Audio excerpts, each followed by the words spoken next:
Bonjour à tous et bienvenue sur InfoMotion. Aujourd'hui, je vous parle du tout nouveau Alfa Romeo Stelvio.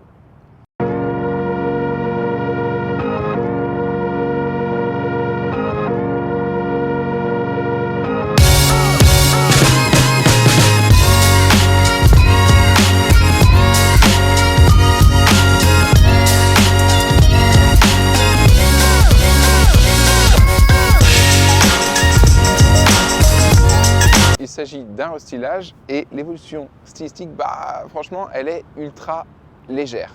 Dans cette version, il est équipé du moteur 2,2 litres diesel de 210 chevaux. Alors, est-ce qu'un diesel peut être un véhicule plaisir? On va voir ça.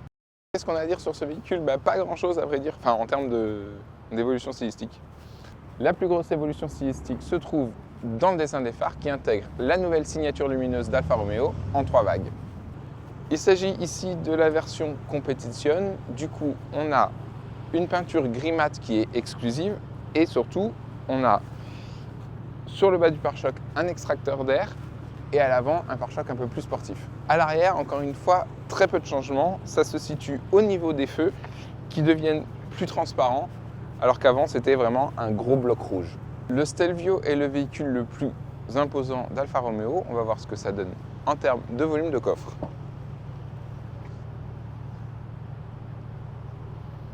On a une custode en 2 parties, c'est plutôt pratique et franchement on a un volume de coffre plutôt généreux. Mais il y a de la place, on peut même monter à 2 dans le coffre.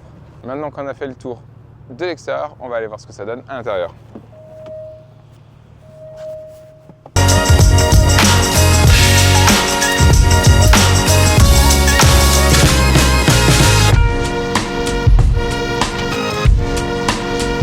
À bord, on retrouve l'univers Alfa Romeo qu'on connaît, qu'on retrouve dans la Giulia et dans tous les véhicules Alfa Romeo.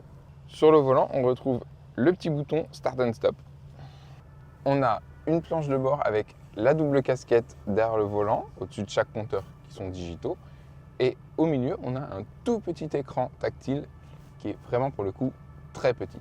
L'interface Alfa Romeo est pas super intuitive, c'est pas très joli.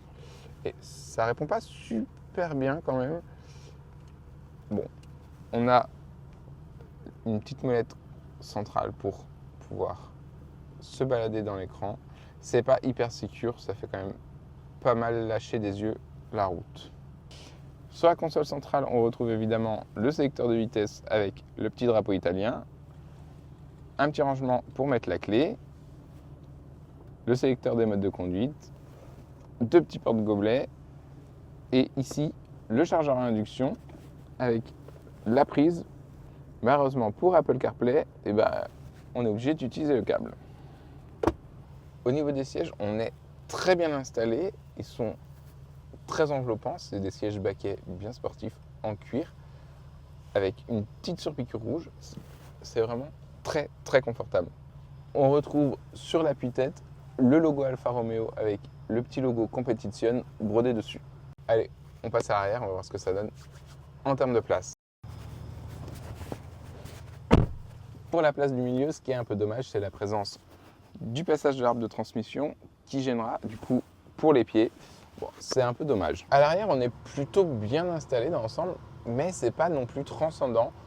On n'a pas énormément de place, c'est juste ce qu'il faut, mais c'est pas non plus énorme. On a un double toit panoramique ouvrant. Alors, c'est très bien parce qu'il apporte de la luminosité à l'arrière, parce qu'il en manque. Mais, petit reproche, je trouve qu'il ne s'ouvre pas assez.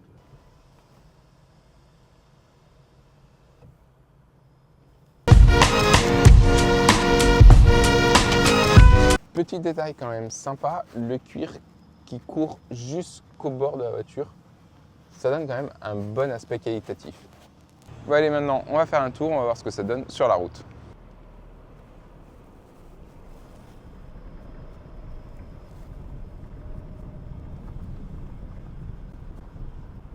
Sur les pavés, c'est pas ce qu'il y a de plus confortable quand même.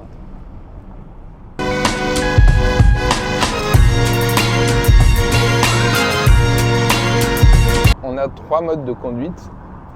On a le mode D pour dynamique, le mode N qui est le mode classique et le mode A qui est un peu un mode éco. Alors honnêtement, en mode N, c'est un peu un veau.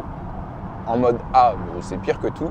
Il n'y a que en mode D que le Stelvio se montre déjà un peu plus sympa. En termes de confort, les suspensions sont quand même un peu fermes. Là, sur les rues pavées de Paris, c'est pas super agréable. Et même sur les petites routes de campagne, c'est vraiment pas terrible. C'est un peu trop ferme dans l'ensemble. Alors, ça se veut sportif, mais le moteur suit pas vraiment. Donc du coup, on est dans un espèce d'entre-deux assez moyen. Après, en ville, même si le Stelvio est quand même un SUV un peu imposant, il en reste pour le moins plutôt maniable. Il a une direction très précise avec un bon rayon de braquage, ce qui fait qu'en ville, on navigue plutôt facilement. C'est plutôt agréable quand même. Affiché avec un prix d'attaque à partir de 45 000 €, il faudra compter près de 74 000 € pour cette version. J'espère que cette petite vidéo consacrée au Stelvio vous aura plu. Moi je vous dis à très vite pour de nouvelles vidéos.